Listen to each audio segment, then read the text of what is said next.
one of the most effective things that we can do going forward to promote immigrants and immigration.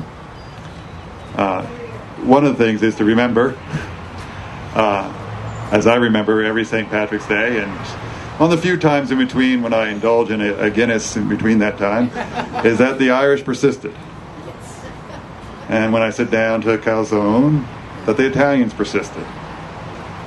And we will persist as well with the Hispanic community. We are a better country because we are a country of immigrants. But the most important thing we can do to promote immigration and immigrants is not to think of them as immigrants, but to think of them as Javier and Maria and Guadalupe and Pedro.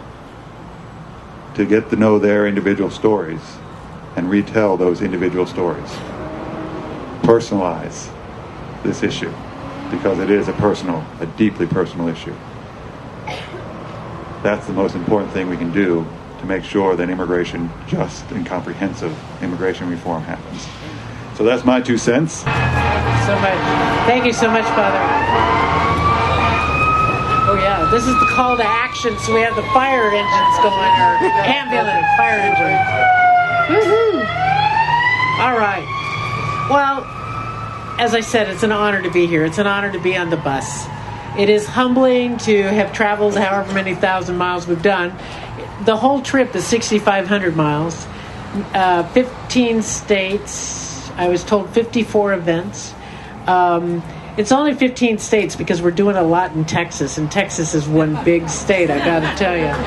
But the whole point is what we're trying to do is to raise what I'm calling a healthy tsunami of active people. We have a very narrow time to get this done. It is expected that it's going to, next Monday it comes to the floor of the Senate. It's going to be discussed. We're going to stay on top of the amendments to make sure this doesn't get worse than what it already is. But then we've got the hardest part of all. Before the July 4th recess, by the end of June, the Senate's going to vote on it. And we have got to get a big vote, bipartisan vote, out of the Senate. Because if we get a big bipartisan vote out of the Senate, then we're going to have pressure on the House of Representatives to finally govern and do something. So first it's the pressure on the Senate. And actually, I think one of your senators is gettable. At least one is gettable. Yeah. At least one's gettable. Maybe two if some miracle happens and the Lord zaps him. I don't know. I've been arguing for brain transplants in the Affordable Care Act. But apart from that, but we can get you all by using your voice can put pressure on them. That's what's changing Alabama. That's what's changing our nation, is we, the people, are finally rising up and saying, this is not about individualism. This is not about fear. What we know is that immigration, welcoming of the stranger, bringing people in, is the glory of our past. But it is the hope for our future. We have got to step back from fear and come back to community. We know our nation is about community, about welcoming people in, about knowing who we are and not being afraid of each other. It is we, the people of the United States, that can form this more perfect union. And while we may do it for ourselves, for our economy, for a lot of crass, selfish reasons, like the Wall Street Journal pointed out, it'll help our current Social Security recipients. But the real reason we do it is because we're better as a nation. And the very last part of the preamble to our Constitution, to me, is the most important. We, the people, forming this more perfect union, but the key part is, it's for us, but it is for our posterity. It's for Melvin and his friends. It's for all of the kids that come after. We need to fix this now, not just for ourselves, because the next generation and the generation after that will be better for it if we do our work now. So Alabama, we're counting on you.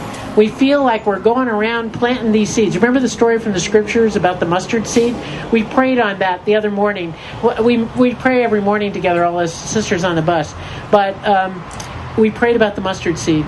And that's what the bus felt like, a little mustard seed. So we've encountered a whole flourishing bush already here in Alabama. So let our little seed help nourish this garden. Let's raise up together. Let's make a difference. Let's change it, and let's do it now. Now we have a closing piece, a closing action. It's sort of like exercise. So I need all my nuns up here. Rosemary, you're hiding back there. I see you. Come on up. Come on up. She's probably tweeting. We've all become tweeters. So, I'm actually okay. writing down notes about the Alabama immigration thing. Oh, okay, okay. She's from North Carolina, so she's got to make sure it doesn't happen there. All right.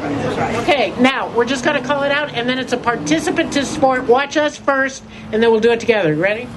And this is what's on our bus. Okay, ready? 1, 2, 3.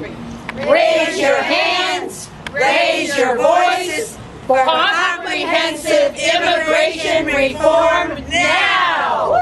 Okay, now, you have to do it 3 times. I'm told if we do it 3 times, you'll remember it.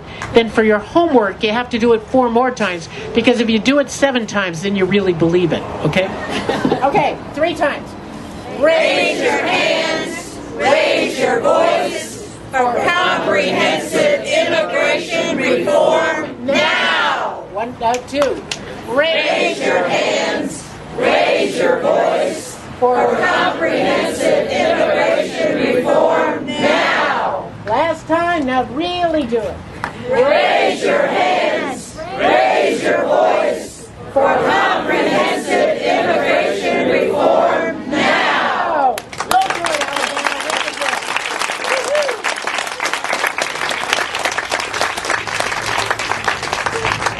Now let's mix and mingle.